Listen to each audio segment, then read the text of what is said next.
दाखवण्याचा प्रयत्न त्यांच्या वकिलांकडून करण्यात आला.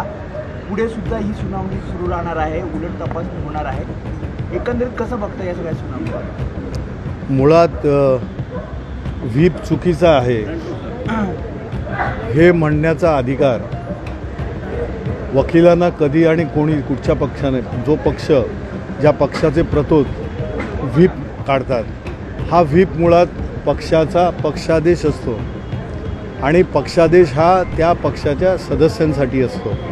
त्याचं पालन करण्याचे निर्देश असतात, त्याच्यामध्ये विशिष्ट भूमिका बजावायची असते.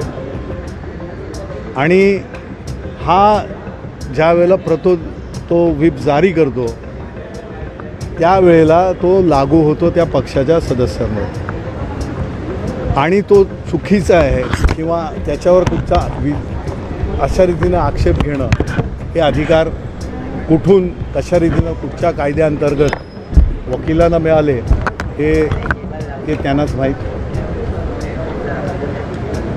ज्या पद्धतीने प्रश्न विचारले जात आहेत ज्या पद्धतीने प्रश्न विचारले जात आहेत, व्हीपमध्ये फोर्जरी झाल्याचा आरोप केला गेला, याच्यावर व्हीप खोटा ठेवण्याचाच प्रयत्न आहे. आदरणीय सर्वोच्च न्यायालयाने ज्या वेळेला हे प्रकरण म्हणजे संपूर्ण केस त्याच्यावर कन्क्लुजन्स दिली आणि त्याच्यावर स्पष्ट अशा प्रकारचे निर्देश दिले की महाराष्ट्र राज्याचे जे अध्यक्ष आहेत, स्पीकर आहेत, यांच्याजवळ हे प्रकरण जात आहे आणि त्यांनी यावर निर्णय करावा. त्या ह्याच्यामध्ये कन्क्लुजन्समध्ये बऱ्याचशा गोष्टी कन्क्लुजन्स म्हणून त्यांनी दिलेल्या केसच्या निर्णयामध्ये आहेत आणि तोच भाग स्कोप ठरतो या संपूर्ण ट्रायब्युनलसाठी. या ट्रायब्युनलने त्या प्रकारे हिअरिंग घ्यावं, त्या प्रकारचं युक्तिवाद व्हावा, त्या प्रकारे क्रॉस व्हावा. आज क्रॉस करताना विटनेस म्हणून सुनील प्रभू जे शिवसेना पक्षाचे आमचे प्रतोद आहेत, त्यांना ज्या पद्धतीनं प्रश्न विचारण्यात येत आहेत, त्या प्रश्न आता तुम्ही म्हणालात कितीतरी 42 प्रश्न विचारले, तर त्या प्रश्नांमध्ये तोच प्रश्न रिफ्रेश करून वेगवेगळ्या पद्धतीनं विचारून की ज्या ह्याच्यामध्ये काही वेळेला अध्यक्ष महाशयांनासुद्धा त्या वकिलांना सांगण्यात आलं की त्यांनी ह्या गोष्टीचं उत्तर दिलं आहे, परंतु तरीही कारण मुळामध्ये आपण जर पाहिलं तर एखाद्या गोष्टीचं विषय असेल आपल्याला आणि त्याबद्दल जर त्या विषयाचे बद्दल प्रश्न विचारायचे असतील तर त्याचा एक अभ्यास असतो, आपण वाचतो, आपण त्या ह्याच्यामध्ये आपलं स्वतःचं हे करतो आणि मग प्रश्न फॉर्म्युलेट करतो स्वतःच. तिथं आपण पाहिलं असेल तर ते वाचता फॉर्म्युलेट करतायत स्वतःच. म्हणजे इथं एक वाचलं, दुसरा परिच्छेद वाचला, तिसरा परिच्छेद वाचला, अशा प्रकारचं जे होतं आहे. त्यामुळे त्यांची तयारी स्वतःची कितपत आहे आणि जो प्रश्न ज्या प्रश्नामध्ये इरेलेव्हंट ज्याला आपण म्हणतो की ज्याचा संदर्भ आणि हे ते स्वतः हे होत नाही आहे, मग त्यामध्ये आपलं चातुर्य, ते वाक्चातुर्य किंवा हे दाखवणं वकील म्हणून त्या प्रकारचा एक केविलपणा एक्सरसाइज होताना दिसतो आहे. आणि त्यावर भाष्य करणं बरोबर नाही, कारण न्यायप्रविष्ट आहे, आज लवाद आहेत, ते कुठच्याही गोष्टी त्यांना पाहिजे त्याप्रमाणे विचारू शकतात. परंतु सर्वसाधारण एक मत जे आपल्या एक याचं बनतं त्या ह्याच्यावरून तुम्ही तुमचे प्रश्न टोकदार बनवा, टोकदार उत्तरं मिळतील. तुम्ही जर प्रश्न फिरवत राहिला त्यामुळे हे होतं आहे आणि त्या ह्याच्यातनं जर अशा प्रकारचं कुठंतरी हे असेल तर आम्ही स्पष्ट म्हणतो आहे की 31 डिसेंबरची जी तारीख सुप्रीम कोर्टाने दिलेली आहे त्या तारखेचं पालन व्हायला पाहिजे, याचं कुठंतरी भान ठेवलं पाहिजे. हे आज अध्यक्ष महोदयांनी दोनदा बोलूनसुद्धा दाखवलं की हे दोन्ही अर्थात दोन्ही पक्षकारांना. तर यामध्ये तुम्ही समोर क्रॉस करताना क्रॉसमध्ये कशा रीतीनं वेळ जर दिसतं आहे आणि त्या ह्याने तुम्ही जर एकच प्रश्न जर तुम्ही पाहिलं तर सिरीज ऑफ क्वेश्चन्स विचार तेच वेगवेगळ्या पद्धतीनं मिळून आणि शेवटी त्याला उत्तरही त्याप्रमाणेच हो नाही तुम्ही त्यांना विचारताय हे खरं आहे खोटं आहे आणि निगेटिव्ह म्हणजे बोलल्यानंतर ते बोलल्यामुळे हे खरं नाही आहे.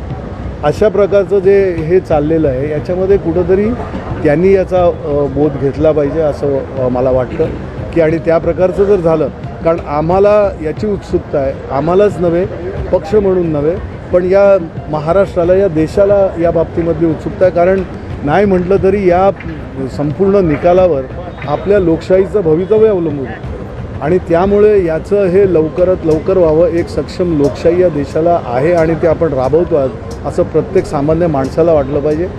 ते होणं फार गरजेचं आणि ते महाराष्ट्रातनं होईल अशी आम्हाला अपेक्षा आहे.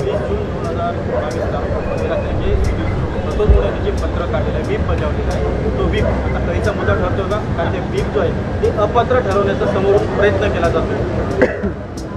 तो कळीचा मुद्दा म्हणजे जे पालन केलेलं नाही त्यामुळे तर तिथे ते 10th शेड्यूल जे 10वं हे म्हणतात परिच्छेद नाही 10th शेड्यूल जे आहे त्याला सूची 10th शेड्यूलचं जे काय उल्लंघन, जे काय व्हायोलेशन झालेलं आहे त्यामध्ये 21A आणि 21B दोन भाग आहेत. 21A हा सभागृहाच्या बाहेरचा म्हणजे विधिमंडळाच्या बाहेर जे केलेलं कृत्य असेल, जे पक्षाने दिलेले आदेश असतील, पक्षाधिकारी जो व्हीप त्यांनी नाकारलेला आहे, ज्या ह्याच्यामध्ये त्यांना 2 मीटिंग्स बोलवलेल्या आहेत त्या ह्याला, तर नॅचरली त्या ह्याचा व्हीप हा अधिकृत आहे. कारण सुनील प्रभू स्वतः तिथे डिपोज केलेलं आहे त्यांनी आणि त्या ह्याला त्यांनी केलेलं कृत्य न येणं, त्या ह्याला न हे करणं हे त्यानं केलेलं उल्लंघन आहे. त्यांनी voluntary it amounts to giving up the membership voluntary. त्यामुळे स्वतःहूनच आपलं सभासदत्व आपण सोडून दिलेलं पक्षाचं. हे जर ज्या पद्धतीने महेश जेठमलानी प्रश्न विचारत आहे ज्या आक्रमकतेने आणि अग्रेसिव्हली, सुनील प्रभूंनी स्वतः त्याच्यावरती आक्षेप घेतला की मी आरोपी नाही आहे, मी साक्षीदार आहे. कामतांनी सुद्धा आक्षेप घेतला. कुठेतरी साक्षीदार सुनील प्रभूंवरती दबाव टाकण्याचा प्रयत्न या मार्गाने महेश जेठमलानी करतायत. अर्थात ते दिसते, पण आम्ही त्या याच्यावर, कारण वकिलाला एक त्यांचं स्वतःचं हे असतं ज्या पद्धतीनं कसे प्रश्न विचारावेत, कसं हे करावं, पण ती महेश जेठमलानी साहेबांची एक स्टाईल असू शकते, त्या पद्धतीनं ते विचारत आहेत. परंतु कुठल्याही दबावाखाली सुनील प्रभू नाही आहेत. ते अगदी सक्षमपणे व्यवस्थित उत्तरं देत आहेत. कदाचित त्यांनी दिलेली उत्तरं एवढी प्रभावी आहेत की त्यापुढे ह्यांना प्रश्न पडतो की आता मी काय विचारावं, आणि त्यामुळे ते त्यांचं हे सोडून कुठेतरी अशा प्रकारचं हे करतायत. ठीक है सर हिंदी में जानना चाहेंगे कि आज जिस तरह से सुनवाई हुई, महेश जेठमलानी उन्होंने काफ़ी सारे सवाल खड़े किए. उन्होंने व्हीप को लेकर जो सवाल खास तौर पर किए गए, उन्होंने कहा है कि जो व्हीप जारी किया है वो पूरी तरह से बोगस है, फर्जी है.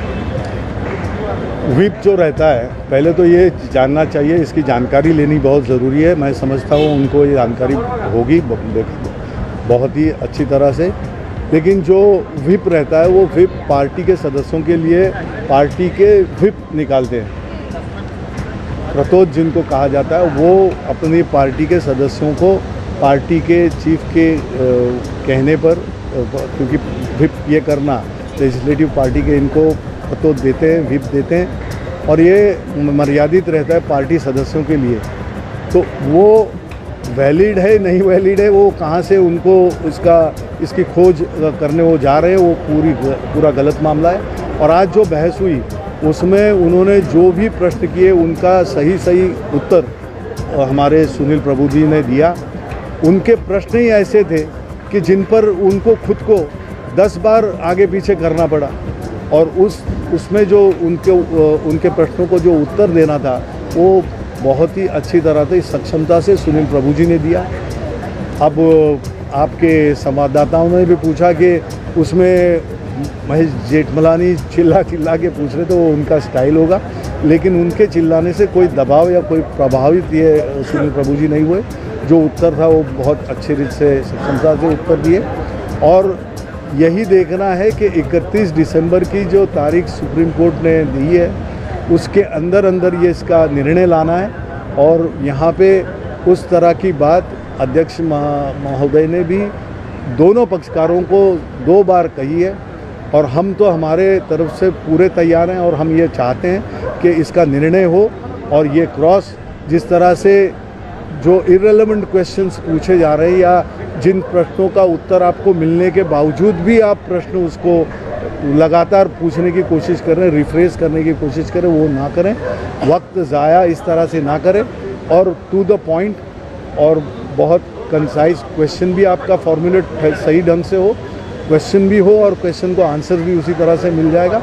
और बहुत जल्दी इस पर निर्णय लेने के लिए अध्यक्ष महोदय को अवसर मिलेगा और जो सुप्रीम कोर्ट चाहता है, क्योंकि हम चाहते हैं, महाराष्ट्र चाहता है, पूरा देश चाहता है कि अगर अपनी यहाँ पे लोकतंत्र अगर सक्षम करना है, सक्षम रहना है, और अगर हम मदर ऑफ डेमोक्रेसी कहते हैं वो सही बात है, तो 31 दिसंबर के पहले इसका रिजल्ट आना बहुत ज़रूरी है। जी, उन्होंने ये भी कहा है कि व्हीप का मुद्दा जो है वो काफ़ी महत्वपूर्ण है, क्योंकि शिवसेना पात्र अपात्र मामले में जो है व्हीप का मुद्दा इम्पोर्टेंट है। इसी वजह से जो है वो व्हीप को इस प्रकार के सवाल करने महत्वपूर्ण है। अगर ये व्हीप जो है वो फर्जी साबित हुआ तो ये केस ही खड़ी नहीं रहती, अपात्र मामला जो है वो ठाकरे गुट की ओर से जाएगा। व्हिप बिल्कुल सही है, व्हिप बिल्कुल अधिकृत है।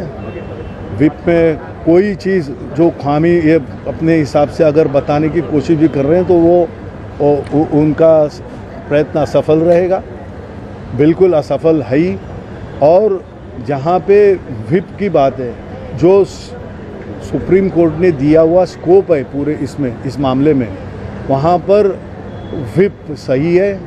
व्हिप पार्टी का कौन है, कौन प्रतिरोध है, ये सब बातें निर्णय में सुप्रीम कोर्ट ने दिए हुए और उसी डायरेक्शन से इनको लेके वहीं से आगे चलना है।